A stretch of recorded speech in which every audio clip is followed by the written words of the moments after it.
Hey everybody, welcome back. This week we're going to hear from 3 different conservation authorities about some work that they do and some things that we can do to protect our most precious resource, water. Let's get started. Okay, so starting with hatchery number 1, you can see the filter is running, the air pump is running, and our temperature is sitting just below 4 degrees Celsius. Most of the alvin are hidden in the gravel, but there is a group of them out in the open. While they don't swim around a lot at this stage, they can swim and will move into the cover of the gravel if they feel threatened. We can see these alvin have nice big yolk sacs. We can also see one of the dead eggs. And with hatchery number 2, filter check, air pump check, temperature is just over 5 degrees Celsius. The fish are more active in this tank and can be frequently seen swimming along the bottom. They have developed more distinct markings, which helps camouflage them against the rocks. They have almost used up their yolk sacs, which means we will begin feeding them soon. There are 36 conservation authorities in Ontario. These important agencies help to protect and enhance the health of our land and water for the whole community, both human and non-human members. They protect our drinking water, undertake environmental stewardship, monitor water quantity and quality, and enforce laws to protect lives and properties from floods, drought, erosion, and pollution. And they help to connect people to the natural world through education and recreation opportunities. For the Lake Ontario Atlantic Salmon Restoration Program, we partner directly with conservation authorities for the monitoring of fish communities, including the survival of Atlantic salmon, for tree planting, garbage cleanups, and for education. I'll now turn it over to our 3 Conservation Authority educators.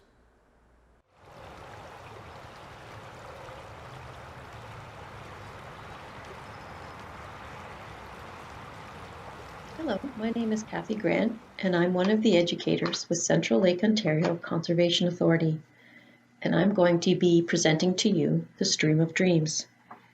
The Stream of Dreams program is a mix of environmental education, learning about water and how to protect it, and community art. The final part of the program is to create a Stream of Dreams mural for the community, reminding everyone that all drains lead to fish habitat. The Stream of Dreams story begins way over on the west coast of Canada in Burnaby, British Columbia. In 1998, a woman named Louise Tobin and her daughter Chanel were walking down to their local creek. Normally, they would hear the wonderful sounds of birds singing and animals happily enjoying the fresh water. However, on this day, the creek was silent. There were no signs of birds, no singing, or animals working. They looked at the creek and to their horror realized that the water had turned white. They took a closer look and saw all of the fish that were once swimming in the creek now floating at the top of the water. They wanted to find out how this had happened to their beautiful creek, but didn't know where to go. That's when they met Joan Carn from the local Stream Keepers Association, a group of scientists who explained that someone had put a toxic material into a storm drain, which contaminated the creek, killing everything in the water, including 5,000 fish. Louise and Chanel were horrified and wanted to do something, but didn't know what to do. One day, Chanel saw a mural with beautiful wooden butterflies and flowers painted up on a fence. She spoke to her mom about creating wooden fish to put on a fence, which would honor the fish that had died in this horrible spill. Louise thought this was a great idea, and she approached a local high school to ask for their help with the first ever Stream of Dreams mural. Together, they cut and painted over 2,000 wooden fish. Everyone loved the mural, but Louise realized that people didn't know why the fish were up on the fence.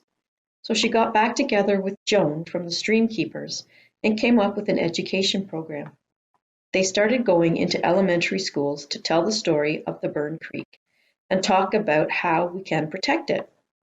The program grew from there, spreading across the country, with Conservation Halton being the first group to bring the program to Ontario.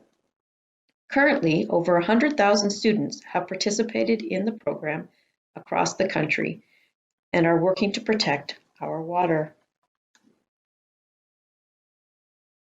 Now let's get to the science behind the program. This is a picture of the water cycle. Is there any water being created during this cycle? Any new water? No, there's not. And why is that important to understand? It's important because if we pollute or contaminate the water, we just can't go out and create more fresh water. We must use what is already there. The water cycle connects us to our neighbors. We know that with the water cycle, water moves around through evaporation, transpiration, and precipitation. But it also goes through the watershed. A watershed shows us how water is connected to everything in the environment.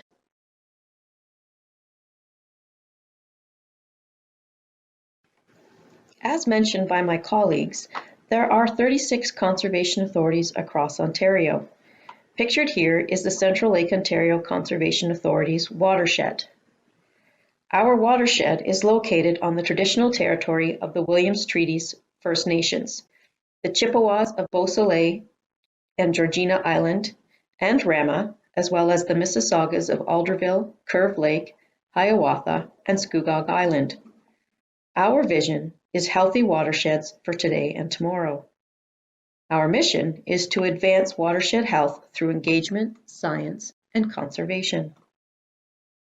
Remember, a watershed is the area of land drained by water. Central Lake Ontario Conservation's jurisdiction includes the watershed boundaries of 22 creeks that drain from the Oak Ridges Moraine in the north to Lake Ontario. It includes 4 major watersheds and 18 smaller ones as shown on the map. We drain 639 square kilometers.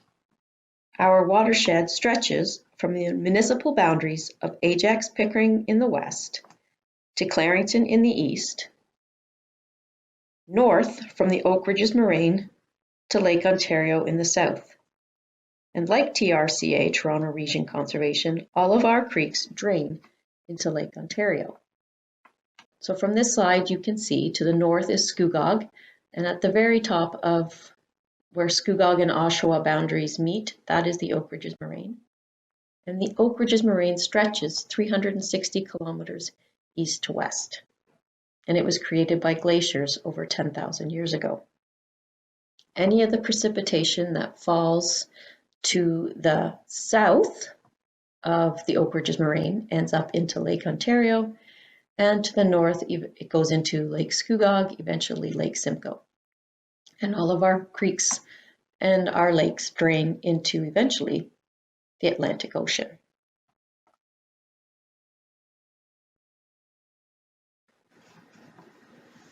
This is another map of our Conservation Authority, and this one just shows the location of our properties, which are known as conservation areas. So we have conservation areas. Our more popular ones would be Lynn Shores Conservation Area in Whitby and Heber Down Conservation Area in Whitby. Enniskillen Conservation Area is a popular one. Long Sault and Purple Woods, which is where we make maple syrup.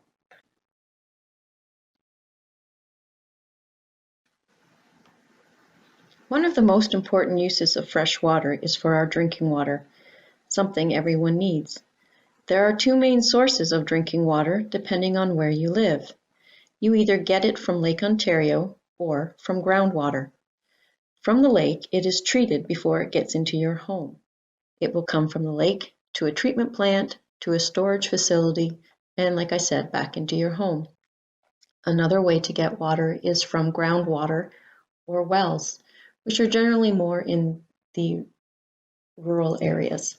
So the water is coming directly out of the ground and into your home.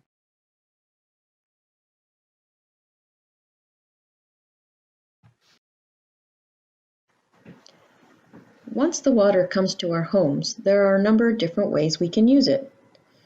Some of the examples are, of course, flushing the toilet, brushing our teeth, showering, cooking, watering our garden, washing our clothes, our cars, etc. Once this water has been used, it's now called wastewater. The wastewater from inside our homes goes down the drains to a water treatment plant and then back out into the lake, unless you're living in the rural areas where it's going to go from your home into a septic tank. This is important to know because sometimes we put things down the drain, like chemicals and medication, that make its way through the treatment systems and back into the creeks and lakes. The other source of wastewater is from outside our homes, and it flows into something called a storm drain. These storm drains you will see on the sides of the streets. These storm drains are usually connected to the stormwater ponds, or in older communities, they go out to the nearest creek or to Lake Ontario. The storm drains and stormwater retention ponds help to prevent flooding.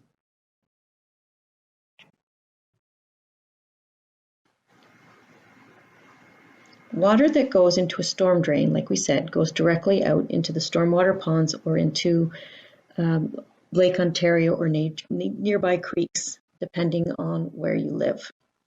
This water is not treated. Here are some examples of ways pollutants can get into our waterways. It can be from fertilizing our lawns, farm fields. It could be cars that are improperly maintained, so maybe leaking oil or other fluids. And then there's also general runoff from rain. So if it's raining or snow melting, anything that's on the ground that is small enough to fit into the grates, things like cigarette butts, maybe some dog waste, general garbage is going to find its way again into those storm drains and out into our lakes. And then sometimes there are still people who are dumping waste down the storm drains, thinking that this water is treated, but it's not. It's going directly out into our creeks. So why do we want to protect our water? It's not just for us, not just for human consumption, it's also for all the plants and animals that live in our areas. On behalf of Central Lake Ontario Conservation, thank you for your participation in this program.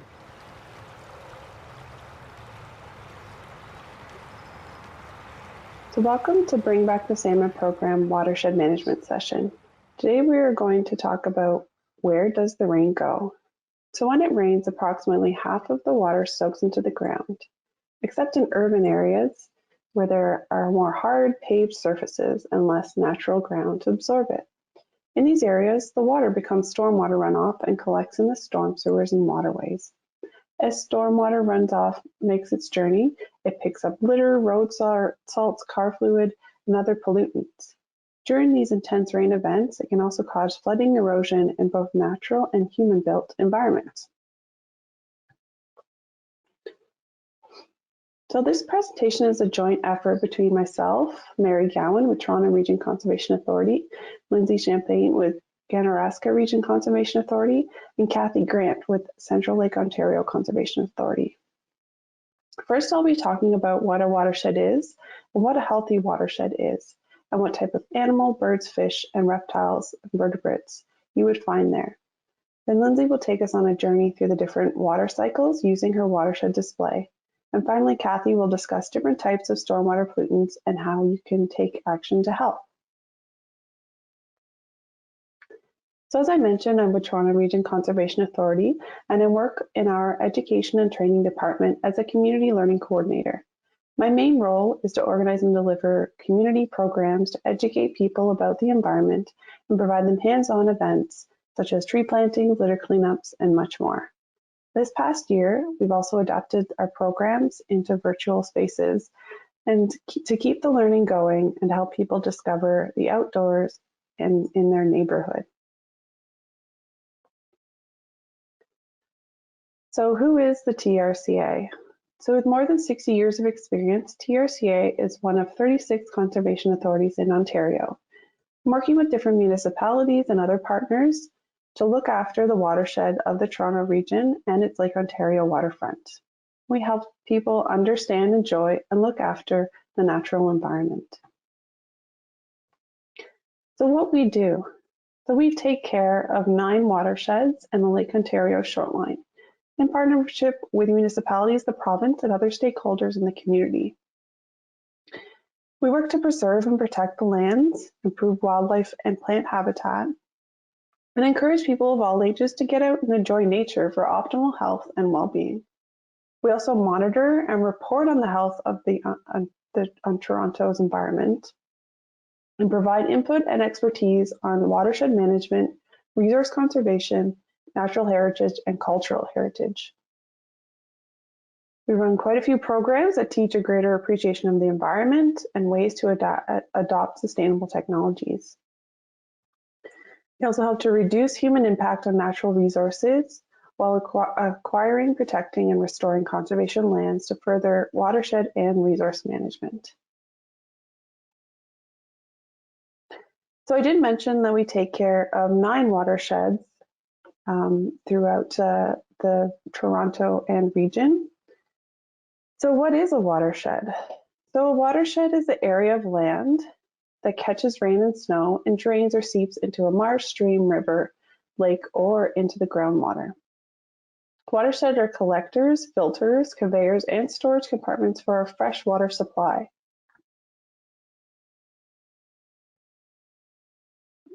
So as you can see, the TRCA jurisdiction covers the 9 watersheds from Etobicoke Creek in the west, and then all the way over to Duffins Creek and Carruthers Creek in the east.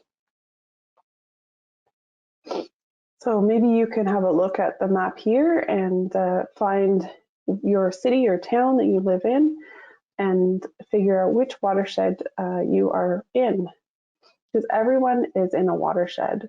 As I mentioned, Lindsay and Kathy will also be talking about their areas, so you might be a bit further afield than the Toronto region, and you'll be able to find your watershed on their maps as well.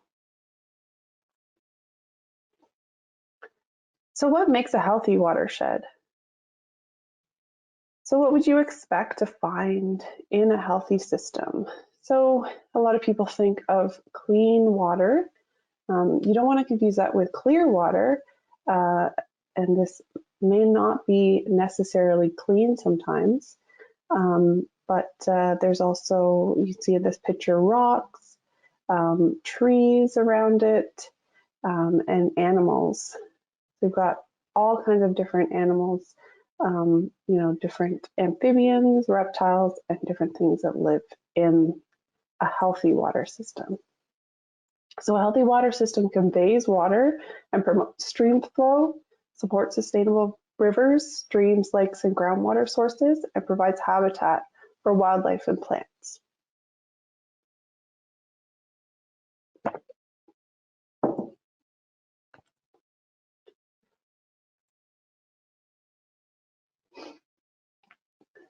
So all of these, the wildlife and plants, could be considered indicator species. So when you think of a healthy watershed, there's always animals, plants, and fish and other species that live in and around the water. So to be considered a healthy system, there's always species that live and thrive there, which are indicators of the environmental conditions. These indicators species serve as a measure of the ideal environmental conditions that exist in a given location. So the next few slides are going to look at some type of animals that are present in a watershed and how they can be great indicator species for a healthy watershed. So first up, we've got the mammals. So as you can see, we've got a couple of examples here: the otter, the raccoon, the beaver, and the muskrat. So they require clean water to drink, but also they live in or near the water.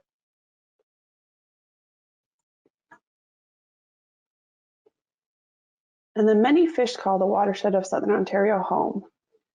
So if there's some anglers in the audience, maybe you've identified a couple of these fish. So one of the major threats to fish is thermal pollution. So most of the pictured fish above are cold water adapted. As rainwater falls on our cities, it absorbs heat from the roads and rooftops that cover urban areas. And this runoff can be several degrees warmer than normal seasonal water temperatures. And when the runoff flows into our local streams and rivers, it's altered the preferred habitats of these animals and may lead to stress. So we've got here the largemouth bass, the rainbow trout, and the Chinook salmon. Then amphibians are very sensitive to water pollution due to their habitual aquatic lifestyle and semi-permeable skin. So most of the amphibians can exchange gases through their skin and likewise can easily absorb contaminants from the water. And for this reason, they're often described as good indicator species, meaning that their status in the ecosystem can be a good indicator of the health of that ecosystem. So we've got the American bullfrog, the eastern newt, and the blue spotted salamander. And because reptiles are exothermic, so they're cold-blooded, we only have a few reptile species in Canada than some warmer countries to the south. So we boast about a dozen species of turtles and snakes, but only have one species of lizard. So the five-line skink you can see here. We've also got the snapping turtle, the northern water snake, and the spotted turtle. So birds are one of the most visible types of wildlife that we have here in Ontario, and there's a lot of them. So did you know that there are more species of bird in the world, about 10,000, than there are any other vertebrates or backboned animals? So to compare, there's mammals include only about 5,700 species, including the Homo sapien, so the humans. So invertebrates are very important to the health of the aquatic ecosystem. They are at the base of the food chain, and without them, many of the animals that we've seen in the previous slide wouldn't exist. So a lot of these invertebrates are also indicator species. So these are just a couple examples: the green garnered dragonfly, the clear water crayfish, and the water boatman. And the plants form the other major base of the food chain. Some plants, like phytoplankton, are so small that we can't even see them. So there are a lot of plants that have adapted to live really close or even in the water. And willows are water-loving trees. So you can see the black willow here. And then the northern blue flags are iris that love the moist soil on the riverbank, while both cattails and pond lilies live right in the water. So these plants not only provide food and habitat for many animals, but they also help to filter out contaminants in the water with their extensive fibrous root system. So we use water every day. All of us live in the watershed and rely on it for many reasons. So drinking water, recreation, swimming, and washing your hands.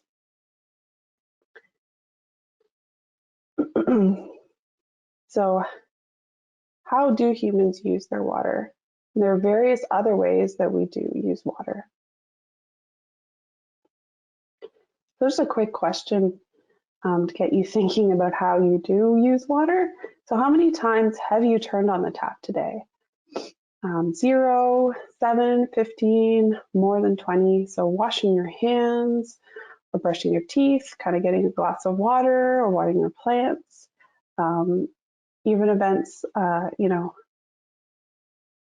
don't think about doing, like your dishwasher or washing machine, having a shower. Those are all ways that you use water.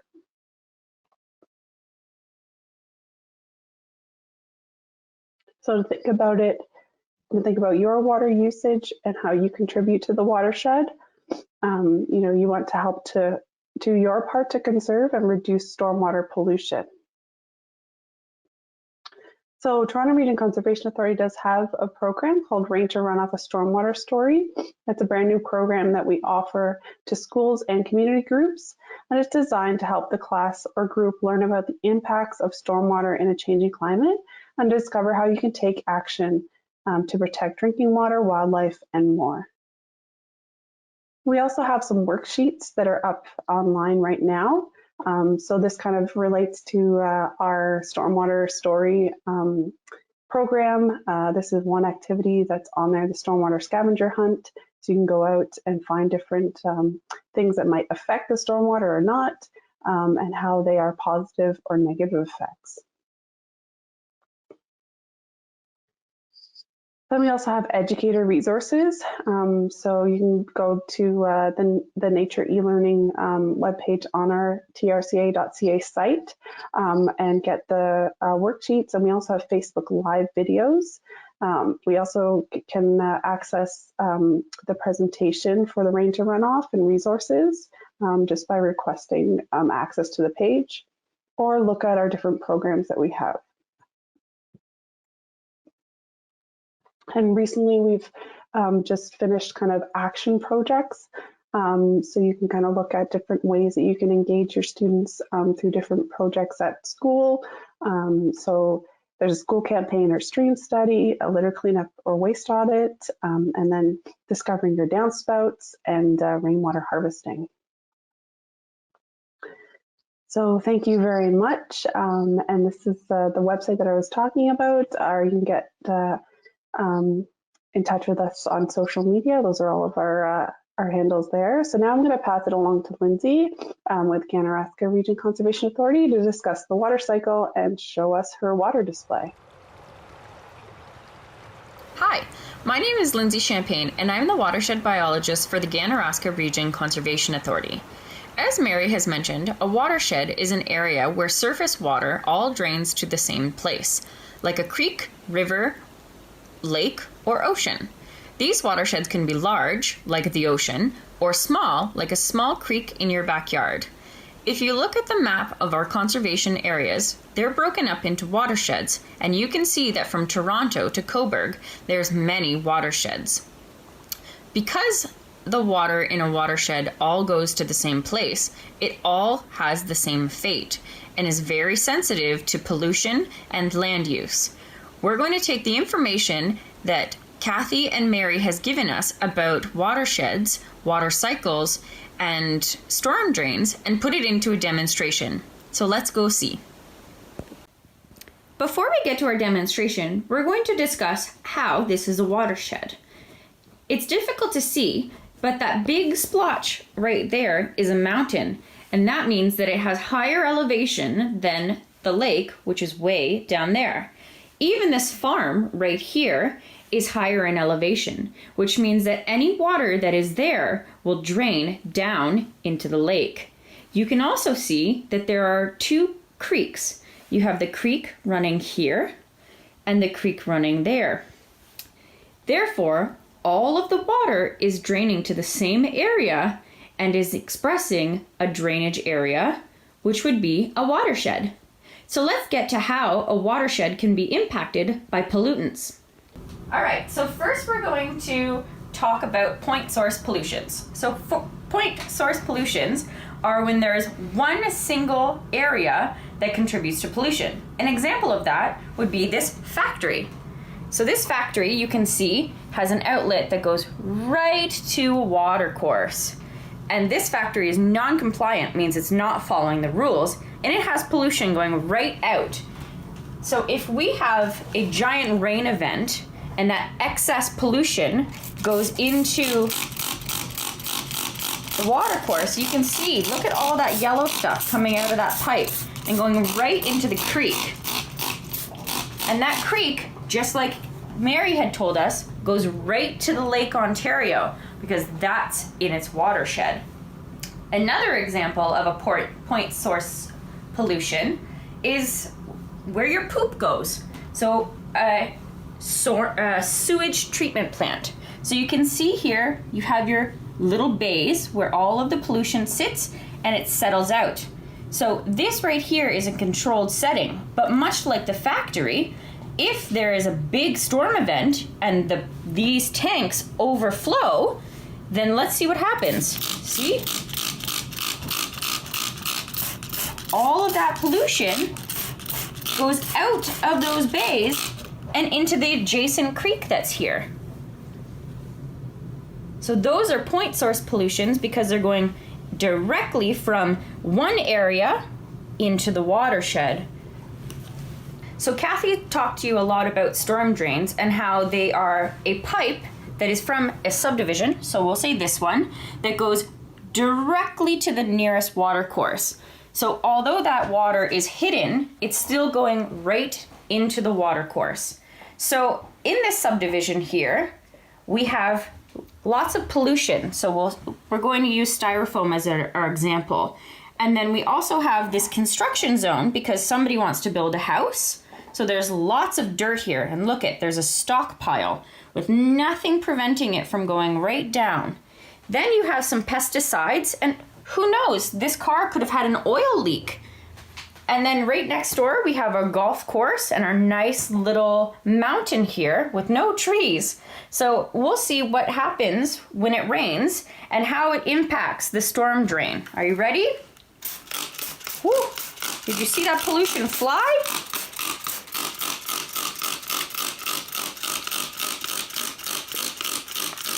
So you can see that the dirt is starting to fall away out of that area. And some of the herbicides and fertilizers are washing away. And the dirt on the mountain is washing away. And now let's see what would happen if it's a big rainstorm, everyone. Big rainstorm. Woo! That's a lot of rain. See all that pollution going right into Lake Ontario? And that all came from way up in the watershed up here and went right down there. Big mess. We'll see how we can fix that later. So now we're going to go into a more rural setting. So we have a farm here, and on this farm we have some fields here that were being cleared, and we have some cows that have no fencing and lots of poop right by that water. And in most fields, a lot of people will add some added nutrients into their field to help their plants grow. So if there's a big rain event, there's nothing to stop this dirt from going right into the lake. It doesn't even have to go to a creek. So let's see what will happen if it rains on this farm. Woo. Look at that. It's going pretty fast. And then how about what happens to the poo? Not much is happening to this poo, but it would also be washed away. And it would go right into the lake.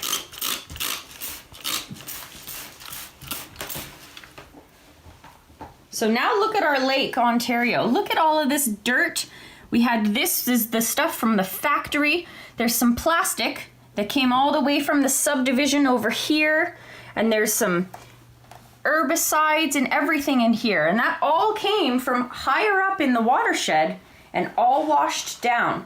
So next, we're going to see how we can mitigate, which means prevent or fix this from happening to our lakes. So before we get into how to prevent the pollution and the sediment from getting into the watercourse, why are they bad?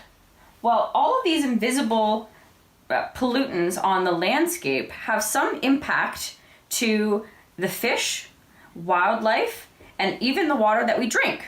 For example, since you're in the Bring Back the Salmon program, you know that fish, especially salmon, live here, but they also come up the creeks to spawn, where they will have their eggs. And all of that is extremely important for their well-being, because if there's too much sand or dirt in the water, that can clog up their gills. If there's too much nutrients, that can also be harmful. So we just have to make sure that all of these mitigations are to not only help just fish, other wildlife, but also us, so that we can swim in a clean lake and drink clean water. So now let's get to the mitigations.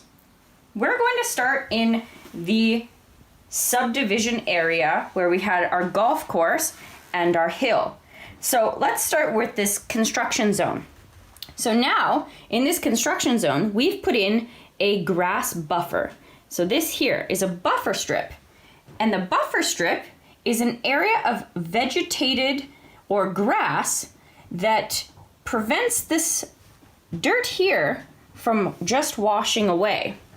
We also have what's called a silt fence, which is going to be this yellow foam here. A silt fence will protect this pile, the stockpile, from just washing away during any events. Then, in our hill and our golf course, we put in some grass here where there wasn't grass before. We put in some nice big trees because the trees have roots, and those roots not only stabilize or hold all of this dirt on the mountain, but it will also absorb all of the water during the rain. So that it'll hold in all of the dirt that's washing away. Also, the fertilizer that's here, you can kind of see on my finger, the green. The fertilizer that's invisible when it's on the grass will also be soaked up by these trees because they need all the nutrients that they can get to grow big and strong. So now, just like we did before, let's see what happens when it rains. So we'll start with the construction site. A lot less than last time. Even if we make it a storm, look at that, it's still stopped by that grass. And even look at this stockpile. That silt fence is doing a good job. It's holding all of that back and preventing it from going right into the streets. Now if we do the streets have fertilizers because dads love green grass and the pollutants, and it's going to get caught up on this vegetation strip here, but we still have to remember it'll still go in that storm drain. So we have to remember to pick up all of our pollutions as much as possible. Now, the golf course. Let's see what happens now that we've planted all of the trees on the mountain and the golf course. Ooh, that's a nice one right there. Look at that tree is soaking up all of the rainwater and all of the fertilizer so that it's stopped right at the source. Even this little buffer, look, the grass is stopping all of that dirt from going right into the water. So much better. So if we had planted trees here instead of just this grass, we'll see what happens to all of this water that's there. See, it's just soaked up by all the roots. All the roots are soaking up that water. And if we plant more trees, more water is sucked up and more trees. Now we have a bigger buffer with more vegetation that will suck all of that water up and prevent as much sediment from entering the water as much as possible. If we skip to Lake Ontario here, we can see that there's a lot less pollution than there was before. We only have a little bit of sedimentation, which is probably from before we had our trees planted, but there's no herbicides, there's no green stuff, there's no yellow stuff, everything is all nice and clean in there. Now it's time to put it all together. Now that we know what a watershed is and what storm drains are, and from our demonstration we learned how storm drains impact the watershed, it's time to think about how it relates to Bring Back the Salmon program. Well, we know that fish live in the water, and therefore they live within a watershed. We also know that whatever goes down a storm drain, including pollutants, directly impacts the watercourse, therefore impacting the fish. This is extremely important because these invisible pollutants, such as excess nutrients and soil and just garbage, can directly negatively impact the fish that live there and can even kill them. This is especially important for the Atlantic salmon because they already have few numbers and we're trying to bring them back. So think of other ways that you can help to reduce the amount of pollutants that are entering into the watercourse. Today, your mission is to think of 5 ways that you can reduce the amount of pollution that enters into your watercourse. And start now!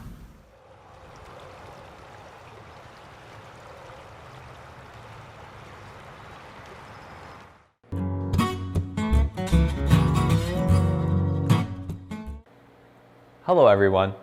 Thanks for tuning into this week's segment of Fishy Facts. I'm Johnny Nene. This week, instead of talking about a specific fish species, we're going to talk about an interesting biological structure that fish have, otoliths. Otoliths are found in all vertebrates, including fish, except for sharks, rays, and lampreys. In fish, they are located in fluid sacs of the inner ear below the brain. Otoliths help fish to hear and maintain their orientation in the water. They are made of calcium carbonate, and material is added and never taken away as individuals grow, and so they are actually considered stones, not bones. Fish possess 3 different pairs of otoliths. The largest pair are called Sagittae and are often used by fisheries managers for determining a fish's age. By taking a slice of an otolith and analyzing it under a microscope, we can determine a fish's age by counting annuli, similar to the rings on a tree. Annuli means annual, and the annuli are comprised of daily lines that are closer together in the winter, resulting in a dark band that is interpreted as 1 year. This information is crucial to understanding population structures and growth rates in our fish communities. Otoliths also contain trace elements from where a fish lived, and as such, they can be analyzed to reveal habitat information. In fact, scientists have used fish otoliths that were 172 million years old to reveal historic climate information from the Jurassic period, when dinosaurs roamed the earth. Well, that's all from me for this week. Thanks for checking out this week's segment of Fishy Facts. I'll see you guys next time. Thanks for tuning in to another episode of Classroom Hatchery Television. And thanks to Mary, Kathy, Lindsay, and Johnny for helping out today. Be sure to tune in next week when we're going to hear from the program lead sponsor, Ontario Power Generation, about some of the work they do and how they are involved in the Bring Back the Salmon program. Until then, keep on swimming upstream.